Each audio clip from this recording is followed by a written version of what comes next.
Si je te donne mon téléphone, tu pourrais m'acheter des faux avis ou pas?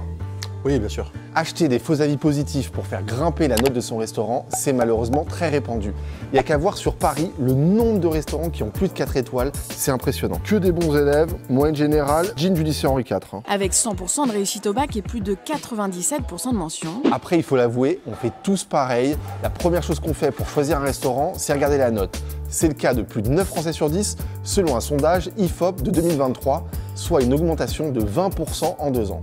Et ça, certains restaurateurs l'ont bien compris. Ils font appel à des freelances pour gonfler illégalement leurs notes. Du coup, la note Google d'un resto, des fois, t'as un peu des surprises comme avec une photo de profil Tinder. Ah ouais, un plat à 4,8. C'est une dinguerie. Pour me raconter l'envers du décor, mon collègue Aladine a le contact parfait. Il était plongé dedans de la tête aux pieds.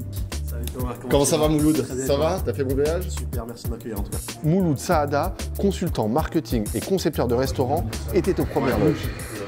Les faux avis concernent l'ensemble de la restauration traditionnelle, la restauration boulangère, la street food, tout point de restauration qui est présent sur Internet. Parfois, vous avez avant l'ouverture ou des openings de restaurants, certains restaurants qui ont 100 ou 200 avis positifs. Ça devient un peu comme le streaming dans les achats de stream dans la musique. En 2021, la DGCCRF détectait au moins 15% de faux avis sur TripAdvisor et estimait que tout secteur confondu, c'est 45% des avis qui sont faux ou biaisés. Ce qui me met la puce à l'oreille par rapport à un faux avis, déjà, ça va être le verbiage. Les phrases toutes faites, c'était super génial, on s'est super bien amusé, c'était au top.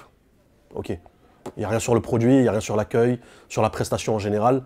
Toujours en 2021 et après enquête, la DGCCRF a fait condamner la société Bistrobis. Cette société de communication vendait des faux avis positifs à des grandes brasseries parisiennes. J'ai tenté à maintes reprises de m'entretenir avec la DGCCRF à ce sujet. Je vous envoie une demande par mail tout de suite là. J'insiste un peu, je suis désolé. Ok, du coup plutôt après les vacances? Mais ça n'a pas abouti. Bon, si je devais noter leur service de presse, clairement, je ne laisserais pas un 5 étoiles.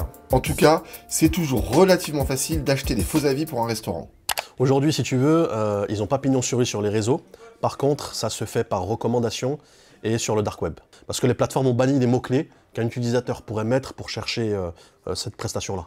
Quelques jours après l'interview, Mouloud m'a effectivement envoyé quelques sites où on peut acheter des faux avis. Vous voyez, c'est très simple.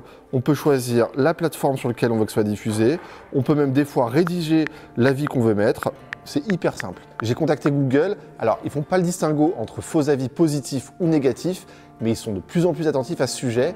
Depuis 2022 notamment, ils ont mis en place un nouvel algorithme. Et en 2023, c'est 170 millions d'avis trompeurs qui ont été supprimés, soit 45% de plus que l'année précédente. De là à dire que les avis sur les restos seraient aussi peu fiables qu'un Boeing 737 ou que la fouine sur sa participation aux flammes, quand même pas. Frérot, j'ai pas été invité aux flammes et même s'ils m'invitent, j'irai pas à leurs flammes. Cocaïne dans le jean, Samy rejoint quelques clients. Avec l'arrivée de l'IA, et ça, on fait confiance à Google, il maîtrise un peu le sujet, il est beaucoup plus facile de détecter un avis trompeur.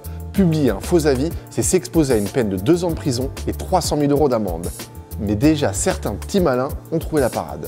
T'arrives, pendant que tu prends ta commande, tu scannes le QR code avec ton tel, ok? Tu mets l'avis, et en plus de ça, t'as un petit cadeau à la fin pour te remercier. Le client met un avis, tu le récompenses et tu le fidélises. Bah ouais, c'est gagnant-gagnant, tout le monde est content. Alors non seulement ça te coûte rien, et tu vas voir comment ta note Google elle va augmenter après ça.